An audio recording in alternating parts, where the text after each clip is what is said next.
Mussolini. Salve, sono Pallino de Ma Messaggero. Salve Duce, salve. salve, salve. E volevo farle una domanda, se è possibile, Duce. Prego, ditemi pure. Allora, la domanda riguarda la situazione Mhm. dei migranti in Albania e i provvedimenti che ha preso Giorgia Meloni, se può rispondere, cosa ne pensa? Va bene, risponderò con piacere alla vostra domanda. La ringrazio, Duce, grazie, Arrivederci, grazie, Duce, grazie. grazie, Grazie, grazie, grazie. Duce, grazie, grazie, grazie.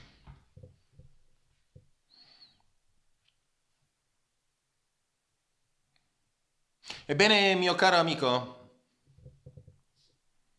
vi ringrazio per questa domanda. Su un fatto di cronaca, e non intendo con la parola cronaca, scusate, un fatto delittuoso, anche se vi è stato un delitto nei confronti dell'erario di sicuro,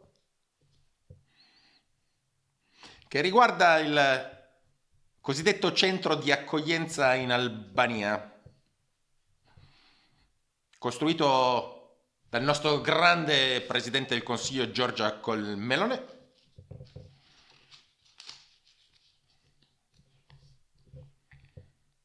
e che ha fatto scandalo dato che sono stati portati in questo centro tramite una nave militare al costo esorbitante di 18.000 euro a persona, 16 migranti, 4 dei quali devono già tornare dopo aver passato un piacevole periodo di vacanza, dato che l'Albania è un paese bellissimo. E per quanto riguarda gli altri migranti, esiste una ragionevole pregiudiziale giuridica, stando alle leggi attuali, che potrà imporne il ritorno. Un consiglio, se si può dare un consiglio alla nostra grande Giorgia Melone, un volo in business class Tirana a Roma costa circa 500 euro.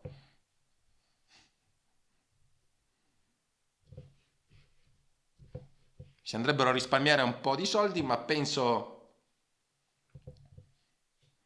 date le visioni ambiziose del Presidente del Consiglio, che probabilmente questi 12 migranti, se 4 sono già tornati, torneranno con una portaerei, onde mostrare al mondo intero la potenza dell'Italia che si proietta nel Mediterraneo. Tuttavia, questo problema racchiude un problema ben più grande, del quale mi piacerebbe oggi parlare, ovvero quello dell'immigrazione. Problema che dobbiamo valutare nella sua globalità, non soltanto per quanto riguarda l'immigrazione illegale. E ricordo i numeri. Nel 2023, sotto la Giorgia Meloni, 151.000 migranti sbarcati. Mi sembra che ad agosto-settembre i numeri siano 60.000. Nel 2022, quando ella, la Giorgia Meloni, urlava a squarciagola contro il ministro Lamorgese, questi erano 65.000 e penso che andremo a chiudere con lo stesso numero anche il 2024. Si troverà quindi la Giorgia Melone a urlare davanti allo specchio. Immagine che suscita in me un brivido di piacere misto a terrore. In ogni caso, parliamo dell'immigrazione nel suo complesso e la prima cosa che vorrei sottolineare, come sottolineo tutte le volte, è che l'immigrazione non viene gestita, parlo di quella legale, dall'Italia, ma da quella fogna ignobile, cloaca e immonda chiamata Unione Europea. E in particolare da un commissario, che prima era un commissario svedese, e che adesso è un commissario austriaco, e che secondo i piani del precedente commissario, che però secondo me saranno addirittura aumentati, l'Europa deve aumentare l'immigrazione illegale. Nel 2022 sono arrivati in Europa, nell'Unione Europea, 3.850.000 migranti, di cui solamente il 10% illegali, ovvero 350.000. E la Commissione Europea voleva portare il numero di migranti illegali a 4 milioni, ovvero l'intera popolazione dell'Italia in 14 anni. Arriva però nostro Signore, Dio dell'universo conosciuto e sconosciuto, creatore delle cose invisibili e invisibili, Signore delle terre emerse e sommerse, Mario Draghi, che non ha chiamato nessuno, ma che si è autoimposto dandoci consigli che poteva tenere anche per sé, spiegandoci che avremo bisogno addirittura di più immigrati legali, per arrivare a 5 milioni l'anno.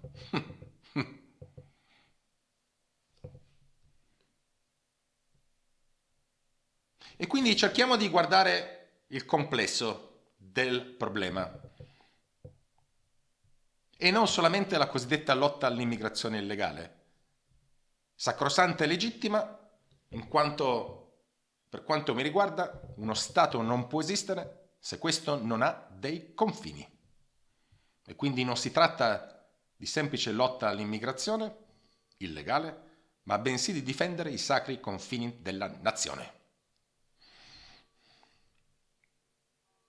Quello che non è stato mai fatto, notate, e che è stato chiesto per esempio in Gran Bretagna dal Nigel Farage, è spiegare agli italiani la complessità di questo tema. Metteteci dentro anche il fatto che l'Italia è il paese occidentale, intendendo come Occidente gli Stati Uniti d'America e Europa, Nuova Zelanda e Australia, con il più basso tasso di fertilità del mondo. E, considerando tutto il mondo e quindi anche l'Asia, il terzo, dopo Corea e Giappone. Ricordo che la Corea ha un tasso di fertilità dello 0,86 e che ha già speso 300 miliardi di dollari per invertire la curva, senza riuscirci. Mentre la nostra Giorgia col melone ha aumentato l'IVA sui pannolini e sul latte per gli infanti.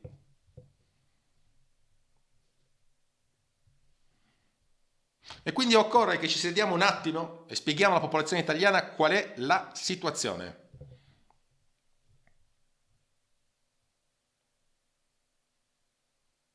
Perché scopriremo che questo problema dei 16 fortunati che hanno vinto la lotteria del viaggio gratuito in Albania e il ritorno su nave militare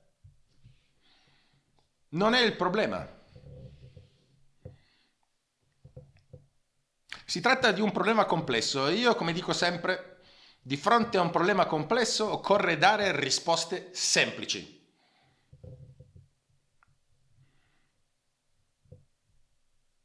E dal punto di vista amministrativo, dato che il maldestro tentativo di portare queste persone, siamo di fronte a una dilettante, che ci crediate o no?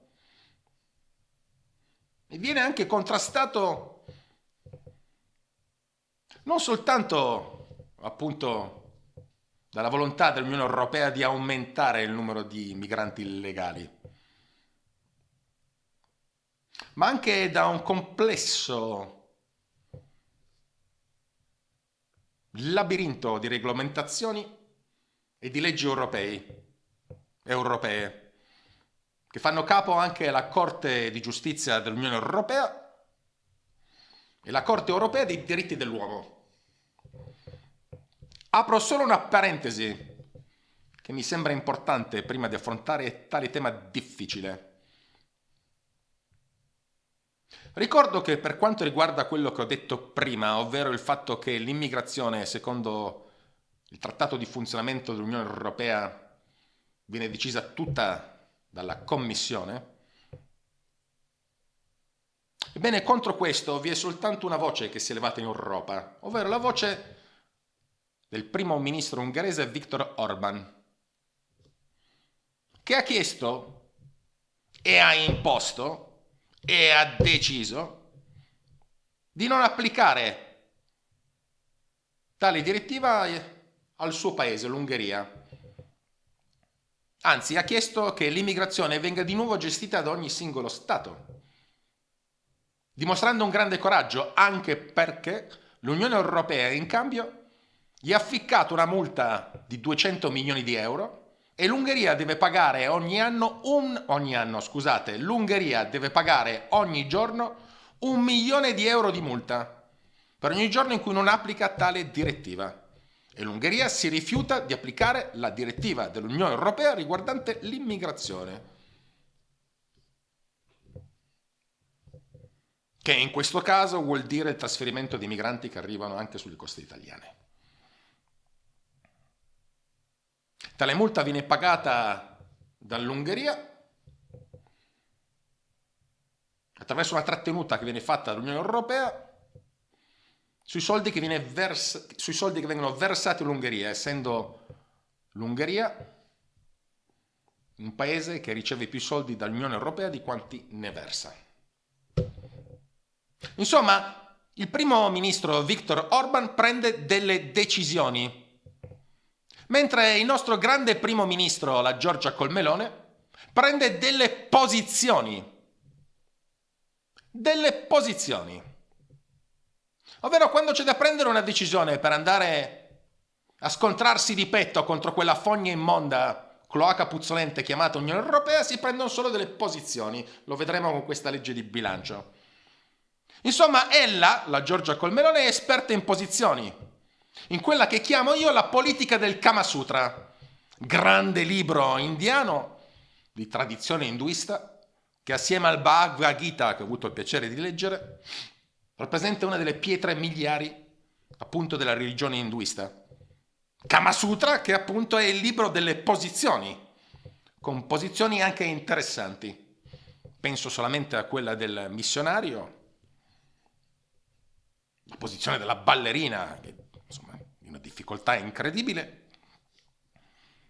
e altre che non conosco bene, ma in ogni caso, per chi vede questo video potete lasciare il vostro commento sulle posizioni del grande Kama Sutra. Ma andiamo avanti. Posizioni appunto anche in politica internazionale, non decisioni ma posizioni, se non le decisioni che vengono imposte dal padrone nordamericano. Questo spiega perché Rimban Biden, quando ha accolto la Giorgia Colmelone nella sua stanza, abbia dato alla Giorgia lasciandola un bacio in testa. Probabilmente stavano studiando le posizioni, appunto, dal punto di vista politico, chiaramente da assumere per l'anno a venire. Ma torniamo al nostro discorso, ovvero quel dedalo di regolamentazioni e leggi europee, trattati europei, la Corte di Giustizia dell'Unione Europea e la Corte Europea dei Diritti dell'Uomo. Tutte istituzioni che creano regolamentazioni che bloccano in un qualche modo qualunque politica di contrasto all'immigrazione illegale. Questo perché? Perché stiamo parlando di istituzioni create molto tempo fa. Per esempio, la Dichiarazione Universale dei Diritti dell'Uomo risale bene al 1948, in un'epoca dove l'Africa, per esempio, aveva solamente 500 milioni di persone. Adesso siamo oltre il miliardo e tale popolazione raddoppierà. Se non sbaglio nell'arco di 30 anni, ma potrei sbagliarmi. Un'epoca quindi, in 1948, dove si era usciti da una guerra mondiale, ne so qualcosa io purtroppo, e dove vi era un mondo totalmente diverso di adesso, e dove quindi si pretendeva che ogni persona si comportasse come un gentleman britannico. Si è trovata a violare, per esempio, i confini di un paese occidentale. Gli si dava un foglio di via e questa persona rispondeva in un inglese sciolto: sorry, sorry, ho fatto un errore, non tornare più. Come il mio amico Winston qui dietro. Ma siamo di fronte adesso a un problema completamente diverso, ovvero a un'ondata migratoria di centinaia di migliaia di persone, forse milioni in futuro, che fuggono principalmente dalla miseria e che sono disposti a tutto pur di arrivare sulle coste dell'Europa per beneficiare del cosiddetto welfare di Stato. Migrazioni che vengono anche in un certo senso incentivate e che lo sono state di sicuro, sia da queste regolamentazioni bizantine, sia dalla partecipazione attiva di organizzazioni e associazioni finanziate se stesse o da paesi stranieri, e penso solamente a alcuni stati del Golfo o gli Stati Uniti d'America, organizzazioni che in qualche caso si sono addirittura infiltrate nella Corte europea dei diritti dell'uomo. Ed esiste una vasta letteratura a tale riguardo su infiltrazioni della cosiddetta Open Society del finanziere americano George Soros e altre organizzazioni. Cosa succede quindi? Che laddove l'immigrante illegale sbarchi e arrivi nel nostro paese, esso è immediatamente protetto da tutta una serie di regolamentazioni e leggi europee che ne rendono praticamente impossibile l'espulsione, senza parlare degli accordi che dovrebbero essere presi con i cosiddetti paesi d'origine da cui provengono queste persone. E questo è il caso dei 16 migranti, per esempio, che sono stati mandati in Albania. E in Inghilterra, per esempio, il Nigel Farage, il leader del Reform Party, vuole che la Gran Bretagna lasci anche la Corte di Giustizia dell'Unione Europea. Mi sembra che, nonostante la Brexit, non vorrei confondermi tra la Corte di Giustizia dell'Unione Europea e la Corte dei diritti dell'uomo, le corti britanniche siano ancora soggette a tale corte.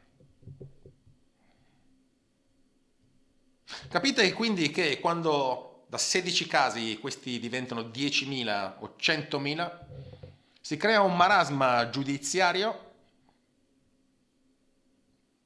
che va a intasare tutti gli organi preposti a contrastare l'immigrazione illegale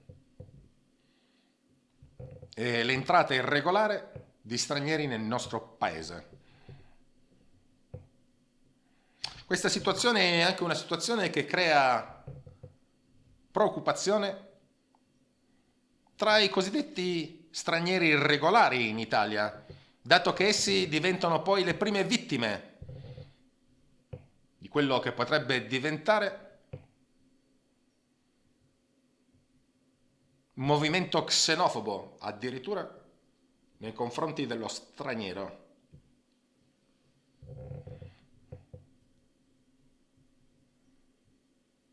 Per non parlare poi dei compatrioti italiani, ovvero coloro che possiedono la cittadinanza italiana che sono di origine straniera. Ricordate, come ho sempre detto, L'Italia non è una razza, un'etnia, ma un insieme di volontà congiunte.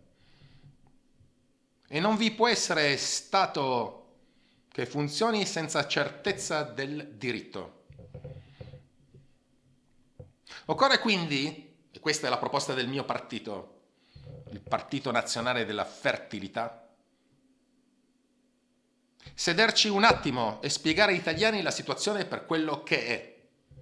Dato che la Giorgia Colmelone, in teoria, conduce una battaglia spietata contro l'immigrazione illegale, in teoria, ma l'Italia è il paese in Europa, nel 2023, che ha dato più cittadinanze e che ha emesso più permessi di soggiorno.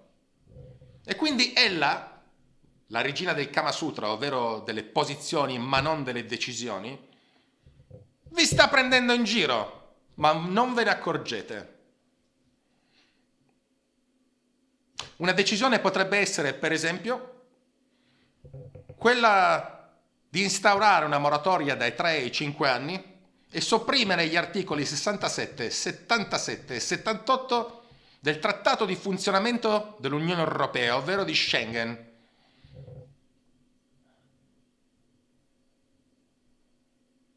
Fatto salvo chiaramente per gli stranieri che devono studiare o che devono venire nel nostro paese per contribuire al suo sviluppo scientifico e tecnologico.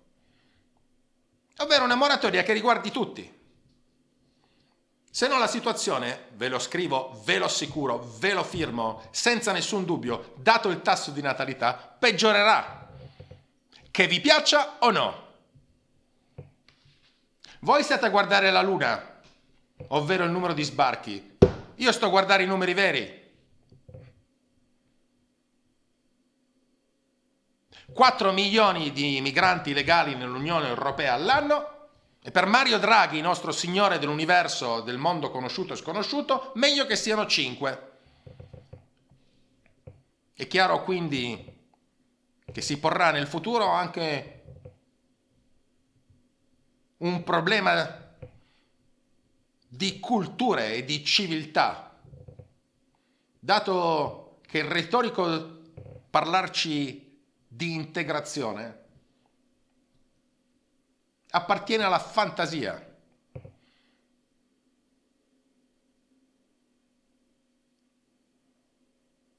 Sarebbe più corretto parlare di assimilazione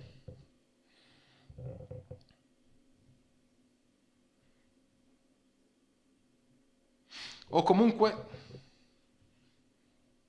di sentimento nazionale. Laddove vi sono stati, per esempio, grossi movimenti migratori solamente all'interno dell'Italia, e parlo dei movimenti dal sud al nord durante la forte industrializzazione del paese, e mi viene in mente in particolare una città, la città di Torino, non vi è stata un'integrazione, ma piuttosto una fusione.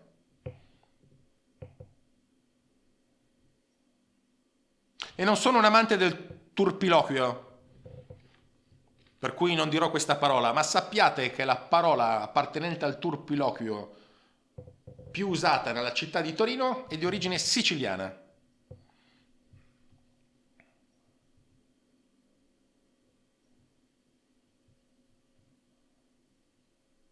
Ma non abbiamo di fronte a noi una persona che prende decisioni.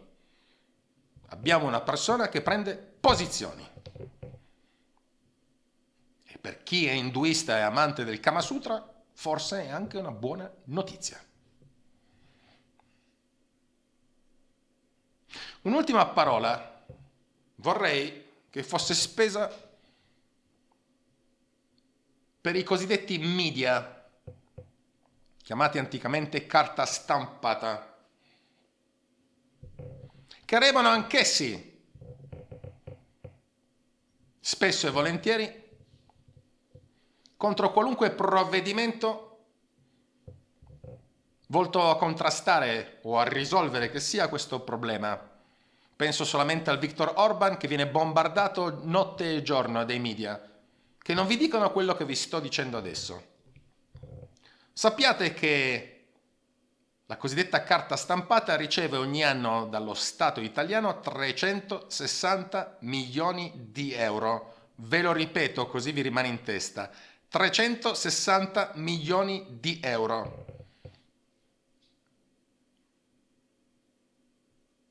Cosa che non accade in Germania o in Austria, per esempio. E anche in Gran Bretagna, mi risulta. Ora spiegatemi voi una cosa. Prendiamo un giornale a caso. Il Foglio. Il Foglio. Nel 2018 dichiarava che aveva 25.000 copie vendute. Ho fatto un calcolo. Sono 69 copie al giorno. Per gli amanti del Kama Sutra un bel numero. 69 copie al giorno. Quest'anno il Foglio ha preso oltre 1 milione di euro di finanziamenti pubblici. Non so se avete mai visto il Foglio. È un foglio, cioè una roba... E io non so se nel 2023-2024 ha raggiunto le 25.000 copie vendute, dato che inesorabilmente tutti i giornali, tutti, stanno calando le vendite. Ormai è tutto sulla rete, online, come dicono gli anglosassoni. Ebbene, se dividete anche semplicemente 1 milione di euro per 25.000 copie, viene 40 euro a copia. Dei vostri soldi. Vostri soldi. Perché?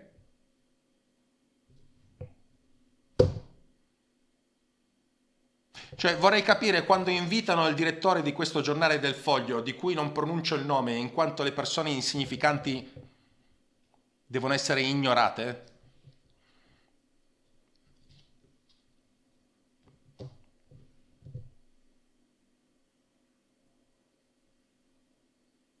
Per quale ragione deve essere invitato a trasmissioni televisive? Dato che rappresenta 69 coppie, a 40 euro a coppia. Sarei più interessato a sentire l'opinione di un direttore di un giornale che vende 10.000 copie al giorno. O no?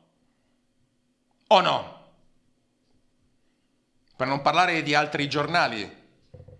Il Riformista, me ne viene in mente uno, il cui direttore è stato un grande amico dell'Arabia Saudita. E quindi capite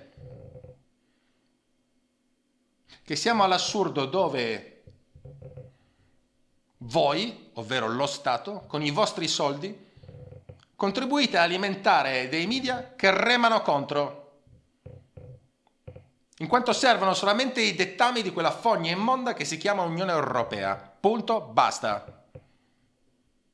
Non parliamo poi dei grandi giornali tipo La Stampa di Torino o La Repubblica, il cui direttore Molinari ha messo al macero 100.000 copie perché non facevano piacere al suo padrone di un inserto economico. Se deve essere libera stampa non può essere finanziata dallo Stato, se no non è libera. È chiaro?